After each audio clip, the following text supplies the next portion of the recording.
रोज रोज गौरा शंकर से दिए ताना, ये भोले बाबा नैहरे चली जाए में, ये भोले बाबा नैहरे चली जाए में, ये भोले बाबा।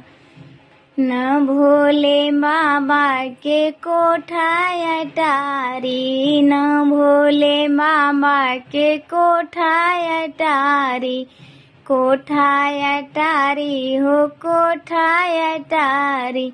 टूटले मरैया से मोर मनी भागाए, भोले बाबा नैहरे चली जाए में, ये भोले बाबा नैहरे चली जाए में, ये भोले बाबा।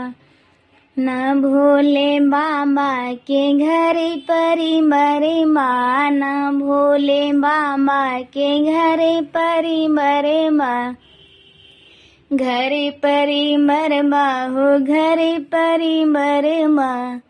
भूतमा परतमा से मोर मनी भागाए, भोले बाबा नैहरे चली जाए में, ये भोले बाबा नैहरे चली जाए, ये भोले बाबा। न भोले बाबा के गैया बछरुआ, न भोले बाबा के गैया